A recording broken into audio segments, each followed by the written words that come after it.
Totally Useless Information with Nick and Roy is brought to you in part by Man-Made, quality essentials for men. Boxer briefs, t-shirts, socks, and soap. Man-Made, the official boxer brief of Nick and Roy. What did Al Davis invent in 1990 that everyone wanted? If you have a chip on your shoulder, what's your problem? This is Season 7 of Totally Useless Information with Nick and Roy. Listen, laugh, and learn. Hi, I'm Nick. And I'm Roy, and we scoured the internet with our staff and everyone else this week to find out totally useless information just for you. Plus, we'll tell you all about our new Nick and Roy store and answer your mailbag questions. And in the news, until death do they part, and she almost made it happen. Totally useless information. It's everything you never needed to know. Nick, I have a question for you. Yes, please? Did you say the nude Nick and Roy store? Well, only for you it would be. Oh, I thought maybe those pictures were circulating again. No, remember the lawyer told you to stop. Down the garden path with Nick and Roy. Isn't that lovely? That's Mother Nature, by the way, in case you were wondering. Welcome to Totally Useless Information. I'm Nick, he's Roy. As we said, we're really excited today because we did clean up the studio once again. But this next guest has been around dirt. Why do you say that? People think we're pigs.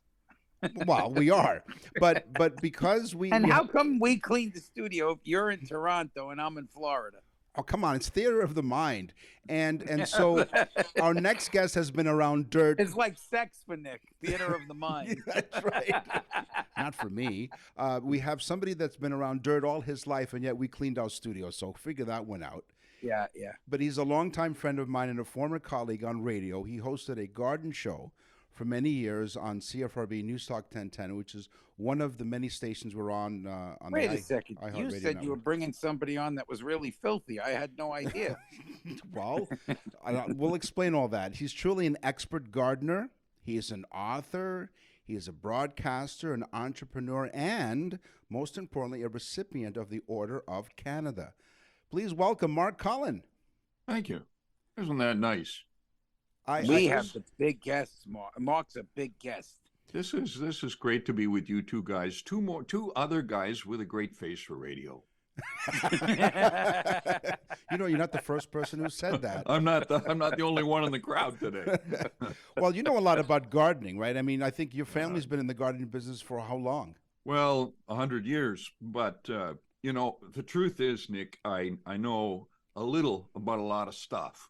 And that's what got me by during those years you and I spent working together at News Talk 1010, CFRB in Toronto, where I could answer a lot of questions about roses, but if a rose expert ever got on the line and really wanted to drill down, I was in deep trouble.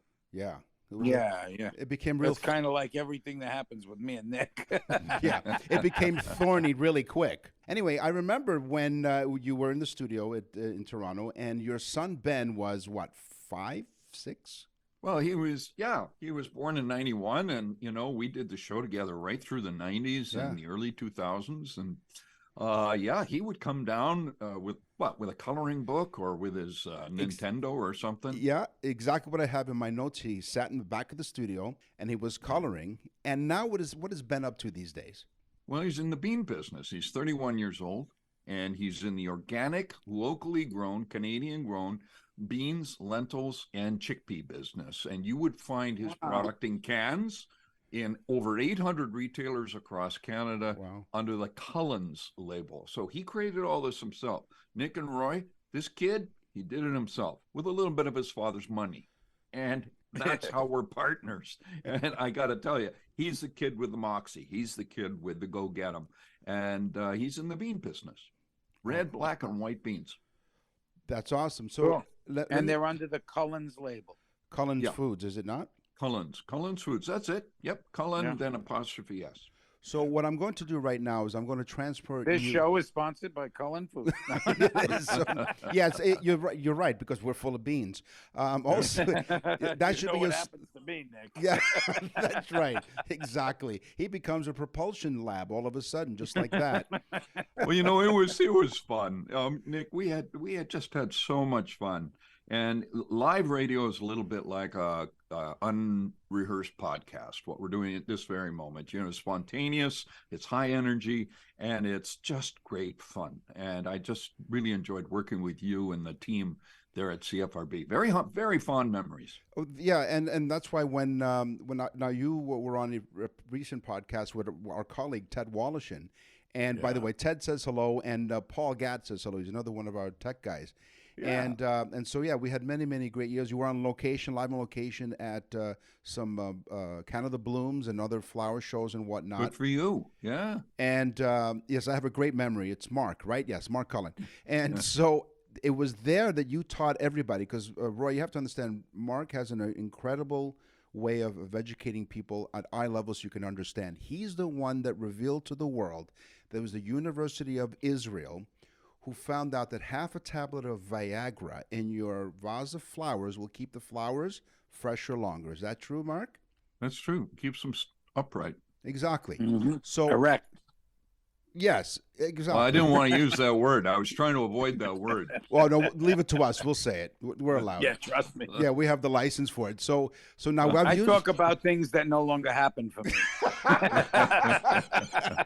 Yeah, this is ancient history part of our show, and so and the question. So I did bring up that fact in one of our, I think it was gardening segments, and maybe Yeah. science. I forget what it was, but I said, well, here's the thing. So you get home, you're feeling really romantical, and then the lights are really low, and you realize you've used your last half tablet of Viagra. On your roses. Exactly. So well, Roy came up with a solution. What was your solution, Roy? I drank the water. Drink the rose water. That's a I went great over Nick's idea. house. Every time I go over Nick's house, I drink the flower water. Nick, what I didn't realize then, and I realize now, is that half of Viagra tablet's worth just about as much as the roses. Now, Mark, you've been in the gardening business all your life practically, because you said 100 years. You weren't kidding when you said 100 years. You just didn't throw that out. It's literally 100 years. His family has been in that business so long, they actually invented flowers. 1922. Wow. So John Wheel, who served in the First World War, and he was with the British Expeditionary Force, went to France, signed up with 150 guys in Nottinghamshire in England, went over to France for the beginning of the war, came home at the end of the war, him and one other guy out of 150. And that was the beginning of an extraordinary life story that John Wheel had. He moved to Canada in 1922 because there was no work for a career landscape gardener in England in the teens and the early 20s when the war was over. So he came over to Canada looking for work. And long story short, in 1941, his paper boy arrived at the door with the paper, and John met him, and he said, "Leonard, I got to dig some perennials this weekend. Would you like to come over, and we'll take them over to Mrs. Smith's?" That paper boy was my father. And that was the beginning of a lifetime relationship. Wow. John Wheel sells to my dad. I bought out my dad, and that was over 100 years ago. Now I'm business with my son. So in a third party sort of way, he's the fourth generation. Mr. Wheel was not in our family, but he became part of our family. Absolutely. Wow. Wow. Cool story. So if you weren't doing any gardening, let's say, you decided you just wanted to uproot yourself. See what I did there? Uproot yourself and do something completely different. What profession would that be other than gardening? Well, it probably would have been communications, because, Nick, as you know, while I was running a chain of retail garden centers in the Greater Toronto area in my youth, my 20s, 30s, 40s, I had an alternate career that was running concurrently, and that was a career in TV, radio, books. I've written 23 books. I hosted 4 of my own half-hour gardening shows over a period of time with CBC, CTV, HGTV. Then HGTV fired me, and then they asked me back. And so the answer to your question is, I kind of found my way into this alternate career while I was running the gardening business. And don't ask me how I did it, because I don't know how I did it, but I had so much fun, and I really enjoyed the communication side so much. And yet, if you were to ask me, how do you define yourself professionally? I would say, oh, I'm a retailer. In my heart, I'm a retailer. I'm a marketing guy. My business card says Mark's Choice, marketing and communications, horticultural marketing and communications. So that's who I am. That's what I identify with. I think that's the answer to your question. I wasn't going to ask you any more questions because I think you answered Well, it if all. I asked Nick that question and said, "What is it that you'd want to do the most?" and he'd say, "I'd like to be a podcast host." Podcast host, yeah. Exactly. There is one other thing, and you're the first person to ever ask me this question, Nick, and I asked myself that question many times. You know what I would really love to have done, and I'd still love to do it someday, is call a hockey game. Okay. To call, and I don't mean the color. So, I'm a big Toronto Maple Leafs fan, and don't go there, I know. But listen, I was going to say you poor thing, but you took care of that. Do they still play hockey? Yeah, they do. Yeah. They call it hockey. I shouldn't have brought it They up. call it hockey. Okay, go on. So you do like the play-by-play. I listen to the play-by-play guy, and I think that would be so much fun and such a wonderful challenge to know the names of all those guys. Yeah. Girls, if you're calling women's hockey, it doesn't matter. And, to identify the number with a name in an instant, like you listen to how they do that. Yeah. You can't tell me there's a computer telling them what to do. And I'm sure they use computers to assist them. Maybe some of those stats that they quote come up in computers and they can go blah, blah, blah. Oh, that's his, 31st goal. And that's the record in his career or whatever. Yeah. But I'm talking about the play-by-play. Can you imagine being able to do that? I got one up on you. What's that? You know what would be really funny? If I called the hockey game, because I know absolutely nothing about hockey. I would be like, and there's an icing call. I don't even know what that means. Yes, and there's a cake in the corner of the rink. No, that's not the kind of icing. It's not what you think. Could say. Yeah, and that guy is offsides. He went and got a beer. You could say the same thing about me where baseball is concerned. The only difference is it's slower than molasses in winter, so you can make stuff up. Yeah, you can't do that in baseball, hockey. I fall asleep by the second inning, and then the game's over. I like being at a game, but watching baseball on TV, that's like watching, the icing on a cake melt. It's really bad, yeah. You won't see the engineer that slams the Nissan Rogue's door 13,920 times. Or the corrosive chamber that simulates 15 years of life in 5 months. Or the Rogue heat-baked for over 300 combined hours. What you will see is a vehicle that can take punch after punch and keep rolling. Nissan, #1 in new vehicle quality among mainstream brands by J.D. Power. We put it through the worst, so you get its best. For J.D. Power 2025 U.S. Initial Quality Study Award information, visit jdpower.com/awards. Awards based on 2025 model year. Newer models may be shown. I agree. So we brought you on the show not to just stump you with regards to horticultural names and whatever. We actually brought some useless information, and that was pretty good, Nick. Stump. Oh, yeah, I did that, didn't I? You know what? I didn't even think of that. Okay, let's do that again. I'll pretend. So, Mark, we're not here today to stump you. See what I did there? Yeah. With some silly horticultural names. We came here with some actual totally useless information. As you're listening to Totally Useless Information with Nick and Roy, our very special guest is Mark Cullen, an expert gardener. And we'll get to the Order of Canada in just a moment because Roy and I can't even get an order of fries. But anyway, Roy, you had something about the horticultural world. Yeah, I thought this was an interesting one. Scientists found out that the early bird gets the worm, not just the early bird getting the worm, but for plants as well. The earliest direct sunlight is more beneficial to plant growth than any other sun during the day. For some reason, the synthesis is better or whatever. There was a lot of technical terms, but the gist of it was that the earliest direct morning sunlight is more beneficial to plant growth. I was wondering to ask you, is that true?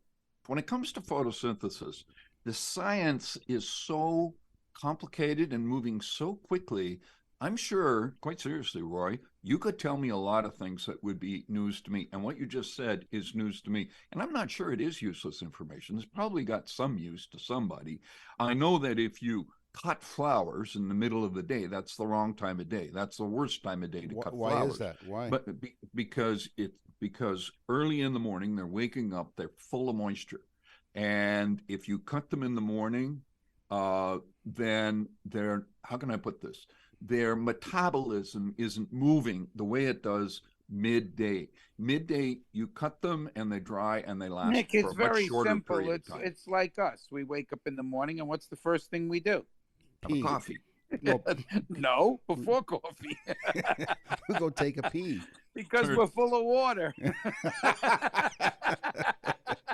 And our metabolism, that's right. Yeah. And that's when the half a tablet of Viagra really kicks in. Yeah, I try not to drink my coffee while I'm on the toilet. Yeah. You know?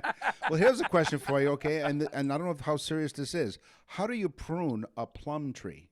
Ooh. How do you prune a plum tree? Uh-huh. You know, a plum tree is actually a prune. Is it really? Oh, that's Where do right. prunes come from? Have you ever thought Plums. about that? Yeah, they're Yeah, plums. they're just dried. It's like a raisin is a dried grape. A prune is a dried plum.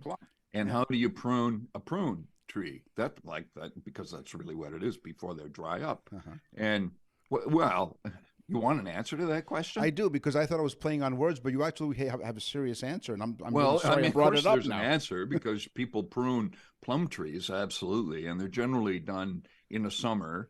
Now, like midwinter, late winter is the best time to prune an apple. Best time to prune a nectarine or an apricot or a peach, all in the same family when you think about it, is late in the spring, just as they're beginning to produce flowers, and you prune them hard. So there's a different answer for, you name it, and there's actually probably a somewhat different answer because plants are people too. A lot of retirees that come here to Florida, they look pruned after a few years of being in the sun, you know? Those are Canadians with the Irish complexion. Okay. They should know better. Yeah, there you go. I got one for you, and I didn't know this. Are pineapples considered berries? Are they in the berry family? Are you making this stuff up? Or No, I read this. It said that a quirky fact that pineapples are considered berries. I'll tell you, in the villages in Florida, pineapples are considered a signal for switch-hitting couples. Oh. If they put a pineapple on their front doorstep or a pineapple type of decoration or something, it's an indication that they're switch hitters. Mm-hmm. Not well, that I have not never that I've ever heard knocked that. on any doors, but Yeah. If you go to Williamsburg and you study early American history, you'll know that the pineapple was used as a symbol of good luck and was often put on headstones in graveyards. So yes, explain also that had to on me. the show that it was a symbol of wealth, I believe, too, in Europe. Exactly. Crazy. You know, You know why? Because if you had enough money, you could afford to have probably 20 or 30 gardeners whose primary aim was to produce a pineapple for the Christmas table. Wow. Okay. Yeah, that was a show of wealth. I also think in my head sometimes, like, a pineapple. I'm growing 2 pineapples right now, and one plant grows 1 pineapple. I mean, it's like, really, damn. Yeah. The banana tree grows a lot of bananas. This damn 1 pineapple. I got to make sure that plant is good, Yeah. Well, speaking of that, did you know, here's a little trivia for you two guys. Did you know that a banana is a herb? No. No, see? So That's cool. I want you to think about this. Have you ever seen a coffee table made out of banana wood? Have you ever seen anything made out of banana wood? And the answer is, of course, no, you haven't. No. Because it doesn't produce wood. It's not a tree. It's a herb. Sounds like a love life after so it many is. years. It's odd. It's odd. And you got to cut it down after you take the hand. I believe the bushel's called a hand. Yeah. Once you take the hand, you have to cut the whole thing down to the bottom, to the base. Yeah. That's wild. That is wild. Speaking of herbs, my mother used to love Herb Albert in the Tijuana Brass. Exactly. God bless your mother. Have you ever heard of? So, you were talking about pineapples and knocking on people's doors. Why are you growing 2 pineapples? That's what I want to know. What I'm growing 2 pineapples because I actually was doing research for the show. Okay. And saw a thing on growing a pineapple, and sure as hell, I tried it, and it works real well. One day I'll get into it, or I'll write a story on the newsletter about how you cut the bottom and then you put it in a glass of water and you let the the roots come out, and then you put it in. It's a long drawn out thing, but it actually is growing. I'll send a picture too for the Good for website. you. Sure. Yeah. I'm proud of you, and I hardly know you. Thank you. Thank you. That'll change in a minute. I'll just stick to my. That's why you're proud of me, because you hardly know me. That's right. I'll just stick to my prunes. Have you ever heard of tussie mussy? Tessie Mussy. According to the Royal Horticultural Society, tussie mussies are posies, like a ring around the posy, assembled from a carefully chosen selection of flowers and herbs, usually to convey a special message. So this Horticultural Society came up with the history of it, and they used to call it tussie mussy. You've seen ladybugs in gardens, Mark? Mm-hmm. Okay. They're beneficial insects because they play a major role in keeping down the populations of insects that feed on plants. Right. That's true. And I think some people believe that it brings good luck. I don't know if it does. Well, what brings good luck? Four-leaf clover. But what you said about lady beetles or ladybugs is absolutely correct. They're carnivores. Aphids. You know what aphids are? A pain in They the look neck. like a light bulb, and that the bulbous end is their rear end. Okay. And ladybugs just really chow down on aphids. So yeah, they're a beneficial insect. They're good. They're generally considered a good right? thing. The aphids like the rose bushes, right? Aphids like rose bushes. That's Oh true. my They like a God. lot of stuff. There are more aphids in the world than there are people. So there's a lot of aphids. And if it weren't for ladybugs, they'd take over the world. Wow. Unbelievable. Yeah. Now I got one that I thought was cool. Scientists have found that people that garden release more serotonin, which is the happy chemical, and it will also combat against depression. Yeah, But you they know also- why that is? No? Because we leave our cell phone in the house. Yeah, probably. Yeah. That's why. It's not the answer you plants were looking don't for, talk is it? back. But I tell people that will take the time to listen to me, because I still do a podcast and write newsletters and stuff, and I say, folks, if you really want to squeeze the most you can out of the gardening experience, leave the cell phone in the house and let Mother Nature speak to you. She can't speak to you if you're on the phone. We think we multitask. We don't. We go out, and the thing is, slow down, enjoy the experience, sit for a while, and absorb what's going on around you. And yes, the serotonin and all the rest of those things you just mentioned absolutely happen.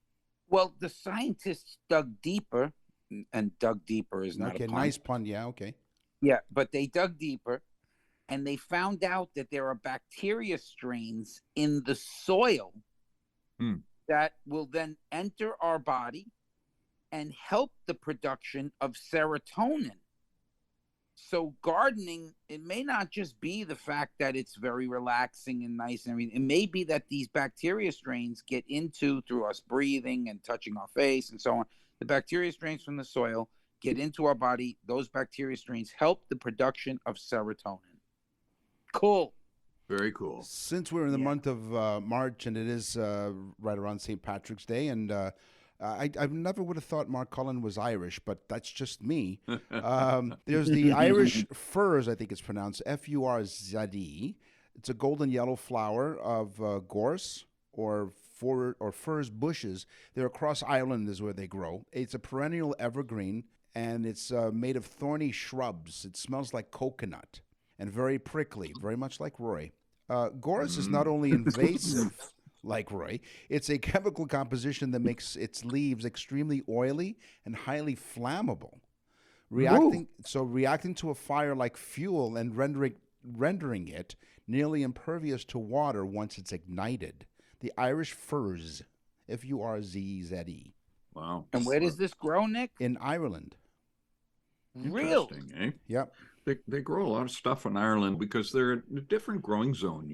It's very temperate over there, and it's nothing like Florida. So we don't need to compare it to that.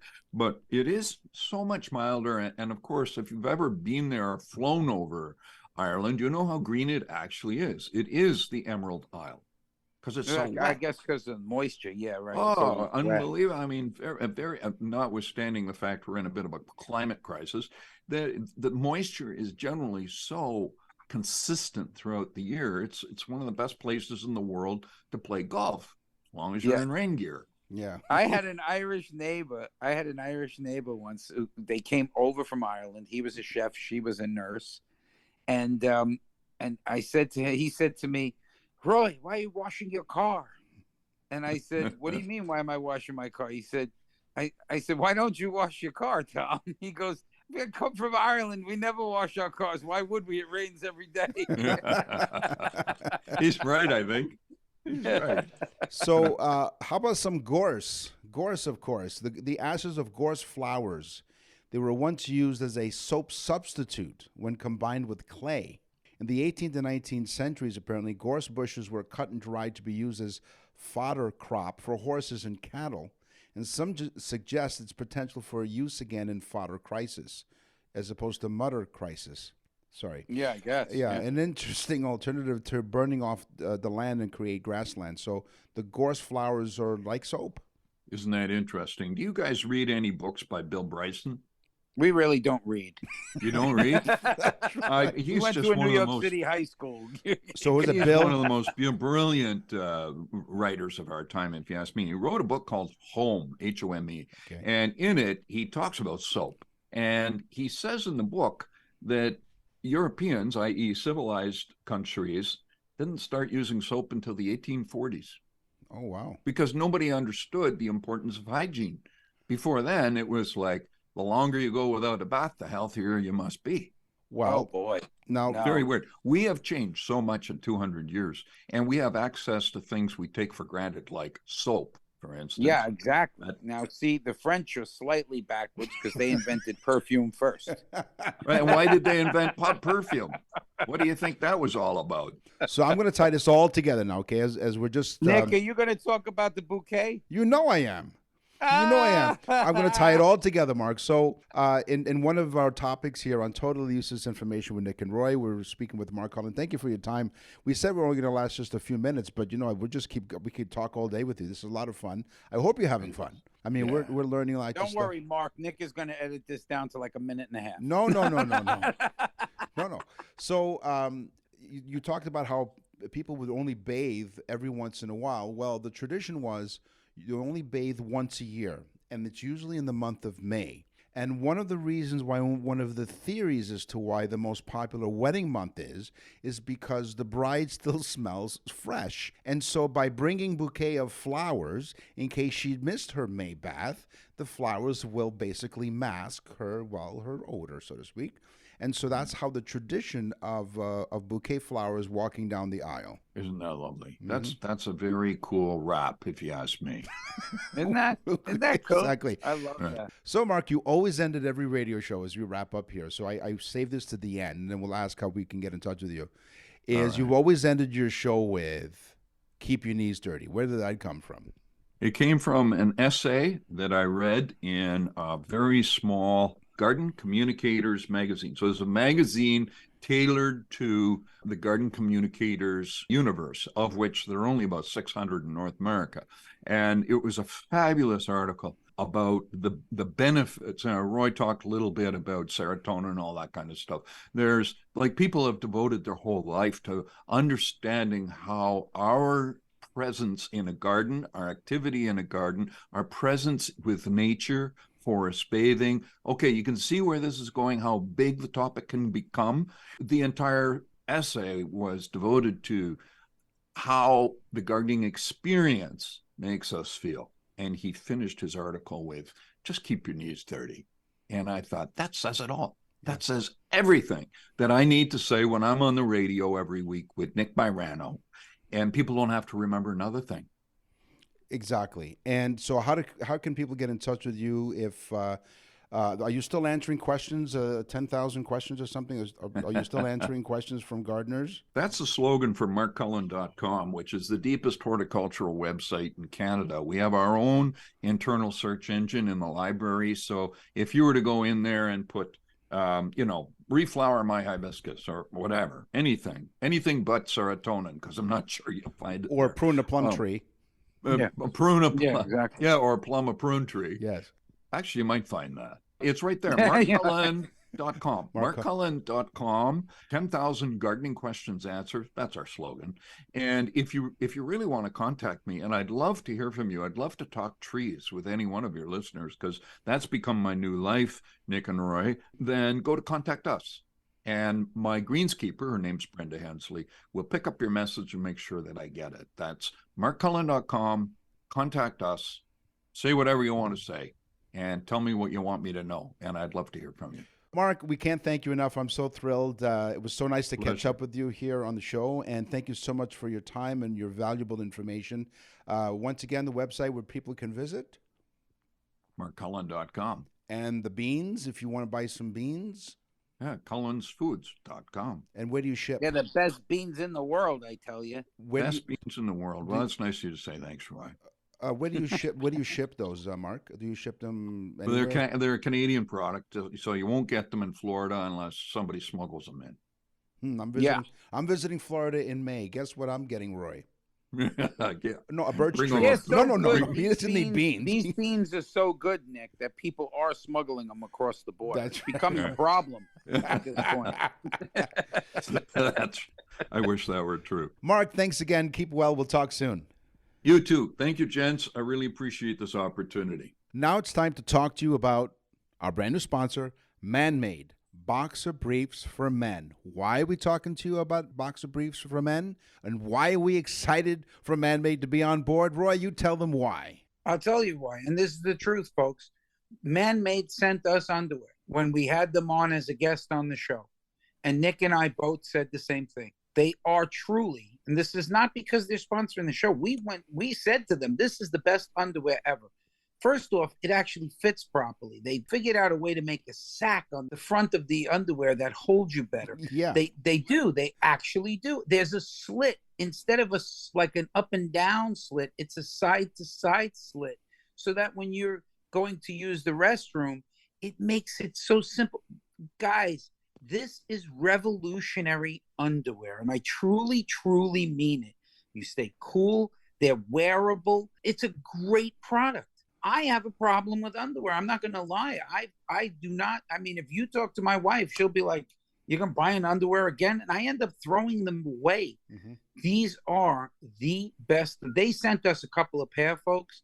And I'm going to tell you, I'm ordering more. They are great. Fantastic. 100%. You've got to try Man-Made briefs. Yeah, now I know what I'm getting for my birthday. These guys really thought this through.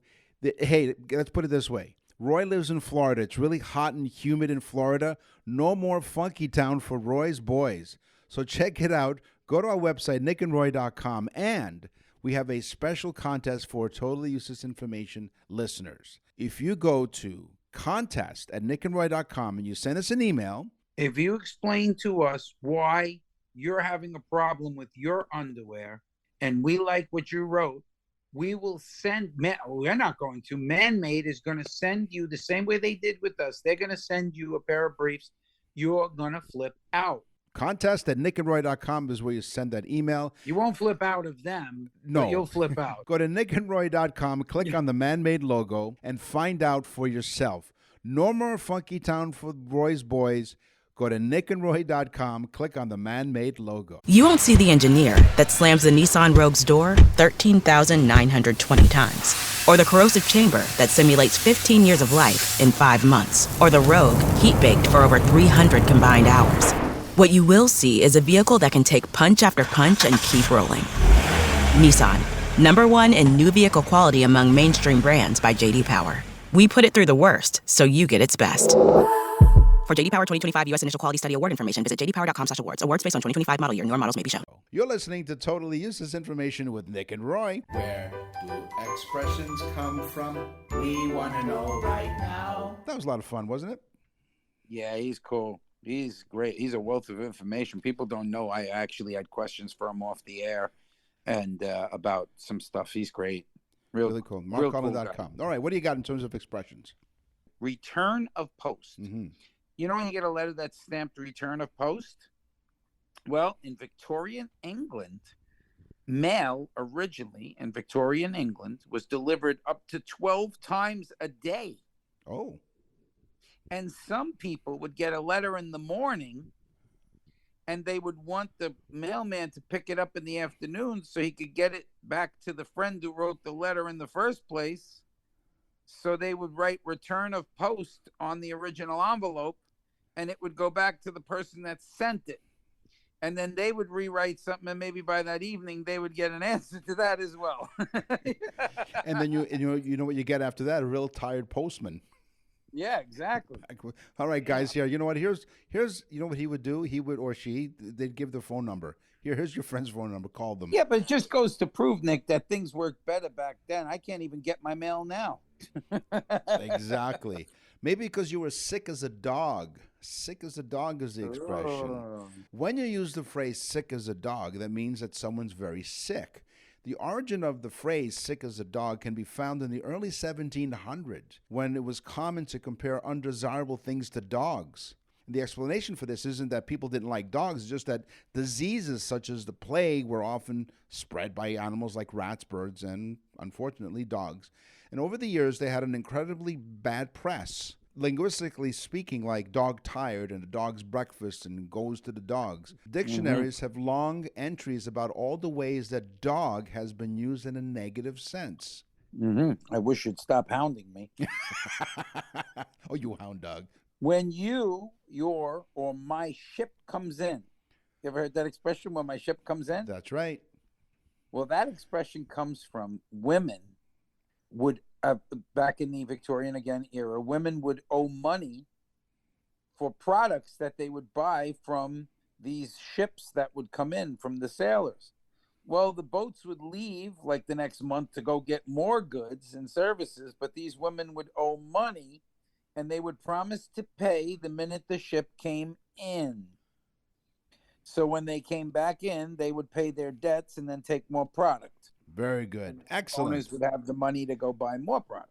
Crazy, right? That's why we always encourage everyone to grab a pen or a pencil, a piece of paper, because you listen, laugh, and learn. Unless, of course, you have a chip on your shoulder, which is my teaser. A chip on your shoulder. The term to have a chip on your shoulder means being upset about something that happened in the past. More specifically, it means to hold a grudge. To have a chip on one's shoulder originates in the United States, where it comes from the boyhood practice of spoiling for a fight by carrying a chip of wood on the shoulder and daring others to knock it off. Oh, cool. In the 1830s, the New York newspaper, the Long Island Telegraph, it printed, quote, when two boys were determined to fight, a chip would be placed on the shoulder of one, and the other demanded to knock it off at his peril. Now, this was an old commercial. This is something similar to this. If you remember, it was, I forget his name now, but it was an actor that had an ever-ready battery on his shoulder. And Robert Conrad. Robert Conrad, thank you. And so he would say, I dare you to knock this off. And I believe that's a takeoff on a chip on your old shoulder, because he dared for you to knock off that battery. And you know why they stopped using that? It's because of me. Somebody put a chip on their shoulder, say, I dare you to knock it off, so I just punched them in the face. That's right. And that was the end of Why that. waste time, Nick? Why waste time? No need to goad the other person. Just knock them out. I love this one. Get ready, folks. This is a good one. Kill them all and let God sort them out. Oh, boy. Now, it sounds like something out of like a Bruce Willis film or a Schwarzenegger film, right? Oh, yeah. Kill them all and let God sort them out. But it's not. It's from 1209. 1209 during the Crusades. Oh. The Crusaders would enter these towns and kill everyone in the town because they didn't want to stop and waste time to look and see who was a Catholic. So they'd enter the town and just murder everybody. And they said, well, if they're Catholics, they have the benefit of heaven. So we did them a favor. So kill them all and let God sort it out. That's fascinating. That's pretty cool. Good job. That is crazy, isn't it? Good job. Well, we'll just let sleeping dogs lie. The idiom "let sleeping dogs lie" means to leave a problem or avoid interfering in a situation.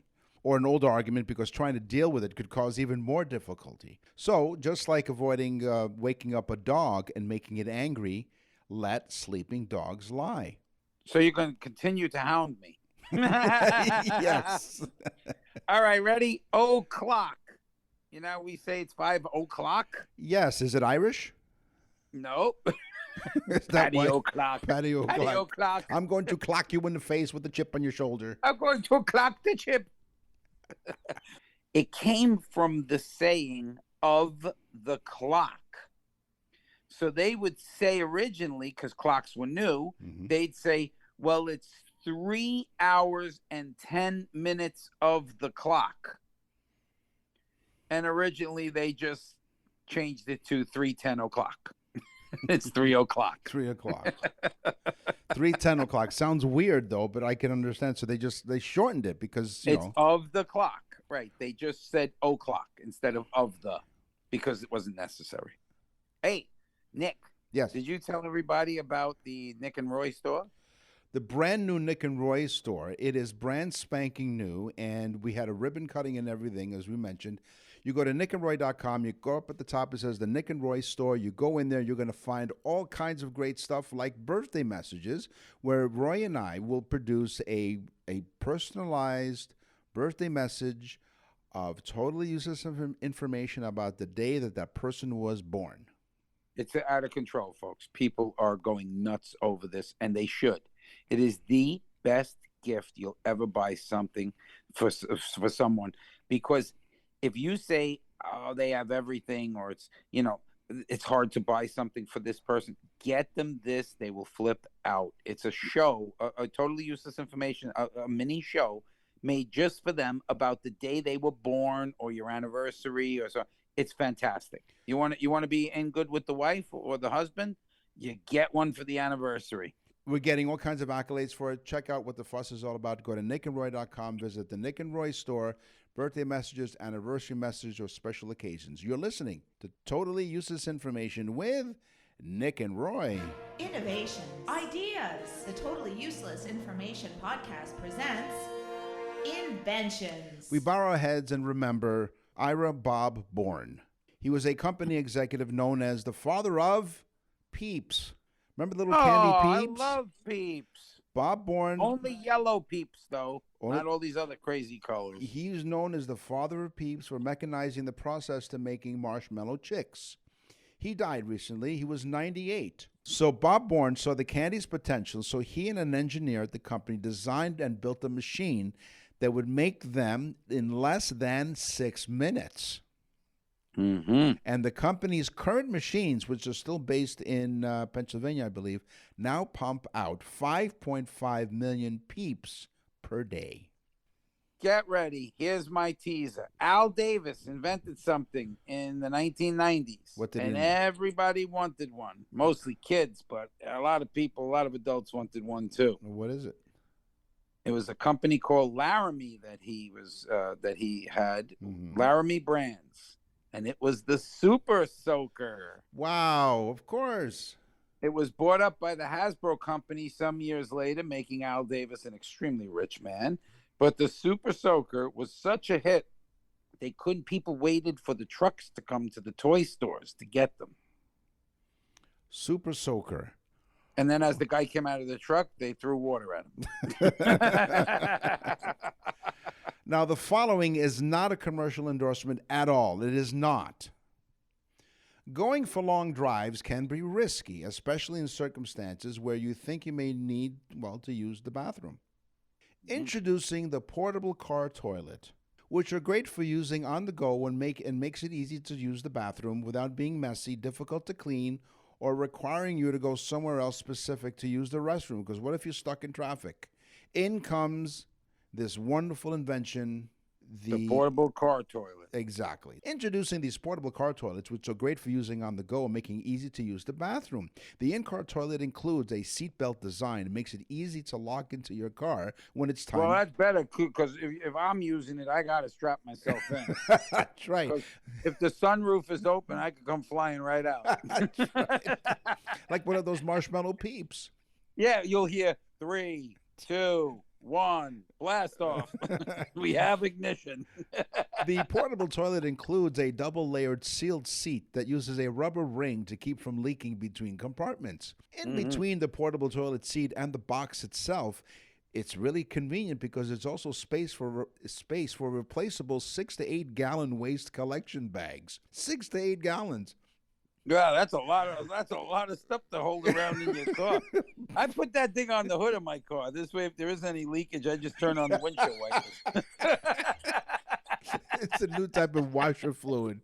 So, finally, the bottom of the portable bathroom seat includes the toilet box compartment itself, as well as a fixed buckle for use in the car. Buyers of the portable toilet have positive things to say, with the product getting somewhere between 4 out of 5. Yeah, they have positive things to say, like, oh. They rated 4 out of 5. The purchase of this particular portable toilet comes complete with a toilet, a sealing lid, 10 replacement collection bags, a cleaning brush, and a non-slip mat. I'd hate non-slip mat. That means there was some leakage, and I'd hate to be there when you run out of bags. Wait, there's more. Plus a Wait, there's also a user's manual. Okay. In case you need to know.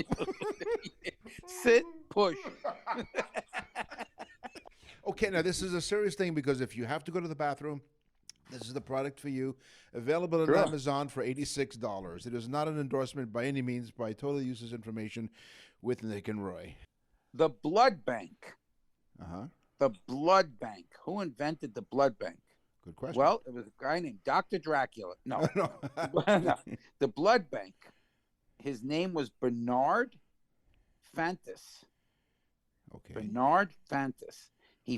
But first he had to figure out how you could store blood, because before that they take your blood, put it into a beaker or something, and it would go bad. Mm.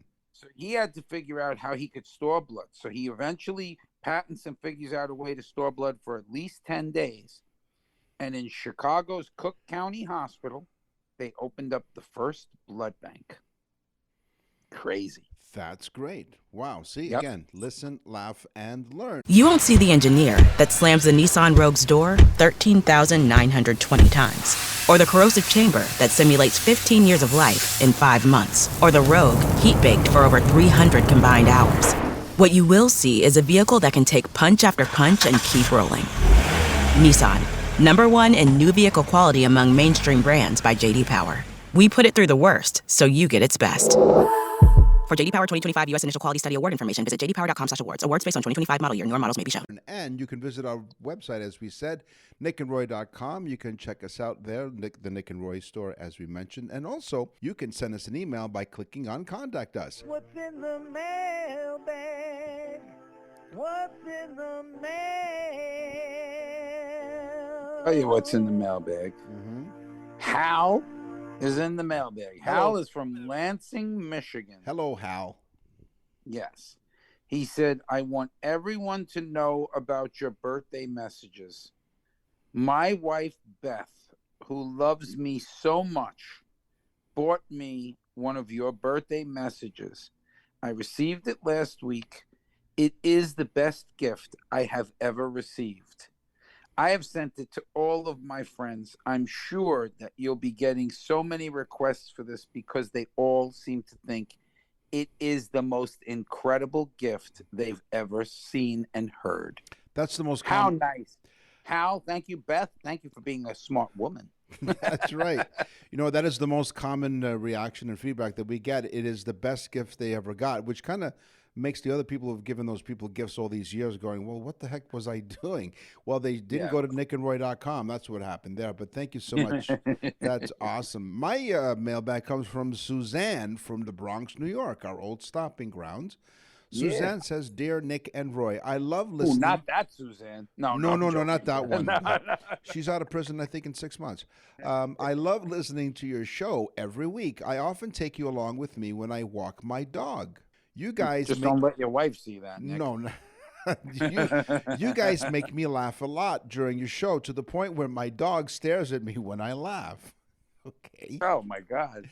So I was thinking maybe you are the guys to answer this question. I have heard about pig Latin. Have you? Now, Pig Latin. Yeah, I know. versions of Pig Latin have existed since Shakespeare. Some history buffs believe forms of Pig Latin, also referred to as Dog Latin, may have gotten their start in word games played by monks to play with real Latin. So it was the monks. So there's your answer, Suzanne. But what I was thinking was, how would the name of our show, Totally Useless Information with Nick and Roy, how would that sound in Pig Latin? O talite, useless ye, information ye, ithwe, ichne, and ye, ore. On the show today, we talked about gardening with Mark Cullen, talked about inventions, we talked about expressions. It's time for the news. And now, from around the corner and around the world, this is TUI News. They say what doesn't kill you makes you stronger. This year, Tony and his wife Frances will be celebrating 57 years of marriage. Tony says, we've been blessed with all we had all these years, except for that one time we had a rough time. In 1983, Tony and Frances had 4 kids in a pizza shop, but Tony strayed from their marriage, and Frances found out. Oh, boy. So what did she do? She hired a teenage hitman to try to help her kill her husband, Tony. Oh, no. They tried not once, not twice, not 3 times, 5 times. They tried to kill Tony 5 times. 5 times, including attempts to blow up his car, attack him with a baseball bat. His middle name is Lazarus. One night, Frances put a bottle of sleeping pills in his food, and then she hired a hitman to shoot him. She said, Tony, manja. That's right. I don't think they were Italian, though. Twice, one in the back of the head. So wait, she put the sleeping pills and then hired a hitman to shoot him? Yes, just to be sure, in case he didn't eat everything.